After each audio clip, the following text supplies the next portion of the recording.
Today we're going to be talking about seeking validation and being authentically you. Yeah, yeah. I know that some of my worst experiences, my biggest failures in life, has been when I've been afraid of what other people were thought of me.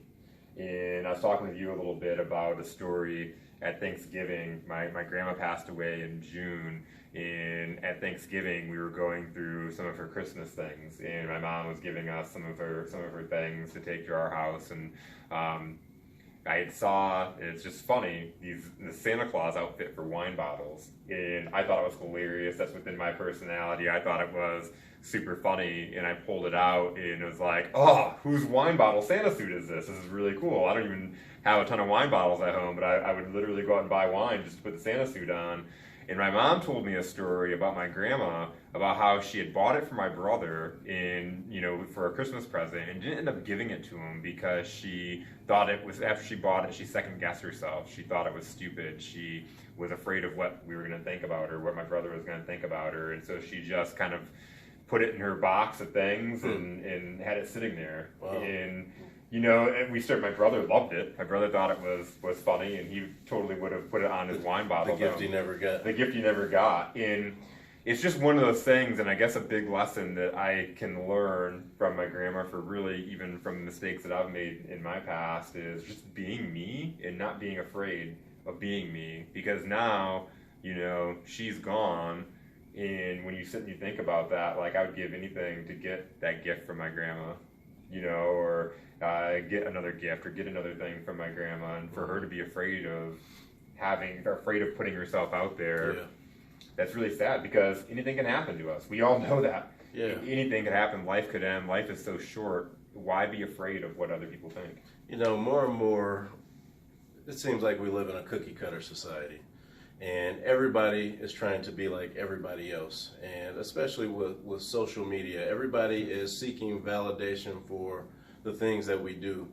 But when it comes to having a vision in life, when it comes to having a purpose in life, I believe that we all have a divine purpose, something that we're supposed to fulfill, something that we're supposed to give to this world.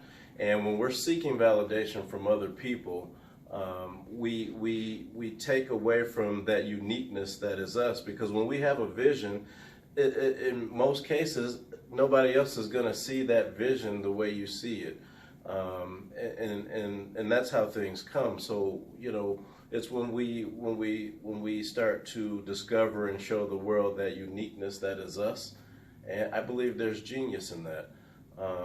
So when we offer the world that, and we're not so wrapped up in what everybody thinks and how we look and what we look like on social media and to Instagram, you give the world your authentic you, and that's when I believe when the genius, when the divineness starts to come out. And I think of a story, and I think of Thomas Edison, and I think of him when before he discovered electricity, and he failed many times, and do you think he went to his friends and said, "Hey guys, I think I can do something about this dark stuff"? And his friend said to him, "Oh, come on, man, you're still talking about doing something about this dark stuff?" And I said, well yeah, you don't think I can do it? And they said, "Come on, man." And then he just dropped his head. Well, that didn't happen, and as you can see, it's not dark. So, Dariel, that's such an amazing point. I would argue that all the best things in life, all the innovation in life, all the genius in life has happened because someone wasn't afraid of what their friends thought. Because I'm sure that Thomas Edison got his grief. I'm sure that Henry Ford, when he started building cars instead of faster horses, he got grief and got told he couldn't do it and it couldn't happen. But he persevered and did it anyways. absolutely. So when we hold ourselves back and we're afraid of what other people are going to think, how many times have you had, I know I've had this happen, I know I've heard other people say, "Oh, I could have invented the Post-it notes. That was my idea, but I never did it." It's because you succumb to the fear of I'm not gonna be able to get that happen. I don't have the resources. That's not a good idea. They're gonna laugh at me. And then somebody else came along and executed on the idea. And I think a lot of times it's we feel like because we've produced an idea or that something originated with us that it can't be that good, or because somebody else didn't produce it. I know Yeah. that's how I felt much of my life.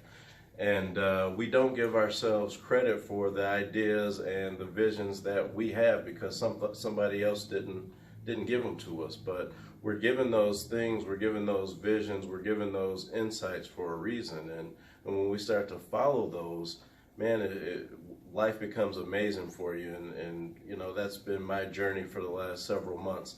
I follow the visions that I have and blindly, and I just follow it. And that's who I am today. And you talk about going on video, posting social media, YouTube, etc. And here we are on this video, and I know the struggles that we've both had to get on video and to have that nervousness and fear of what people would think. And then to understand that we have a message, we've overcome some things, and we can help other people.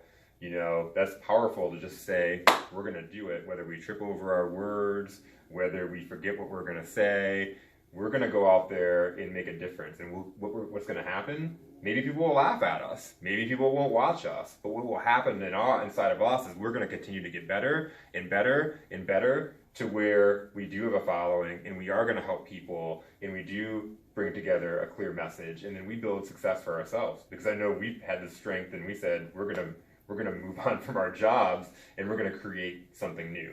Absolutely. Failure doesn't exist in my world.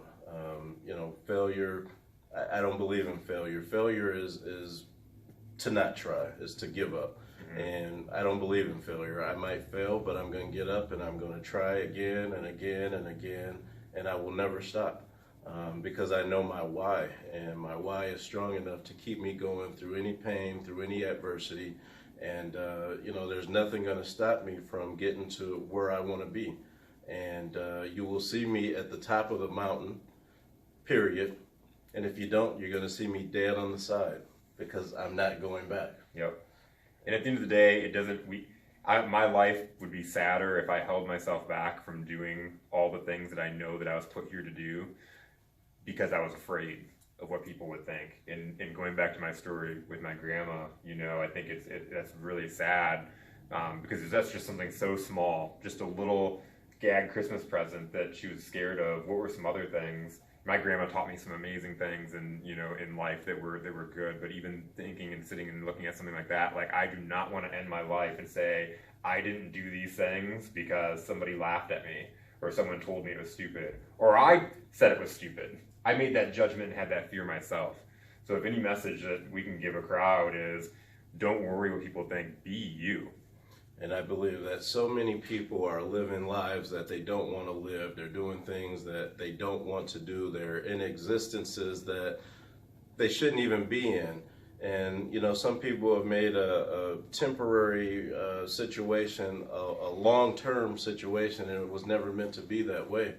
And, you know, it's the worst feeling in the world to wake up 20 years later, 30 years from now, 40 years from now, and realize that you lived somebody else's life. That's a painful life. And we only get one life.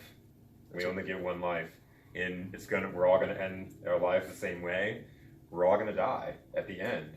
And so just persevere the fear, be you, because I think this is the biggest point of the whole entire thing is if you have people that don't want to be in your life because you're you and you have a quirky sense of humor or you have a big dream or you say goofy things or whatever the case, they don't want to be your friend or they don't want to love you, then you don't need them in life because you don't need to be someone fake to make them happy. You want people in your life and drawn to you because you are who you are. We live in a plastic society, I like to call it, and you know, I need to be that change that I want to see in the world, and that's what we do. Absolutely. So I'm Jason Tracey. Peace out, homies. And I'm Dariel Walker, and we hope to see you soon. See you next week. Take care.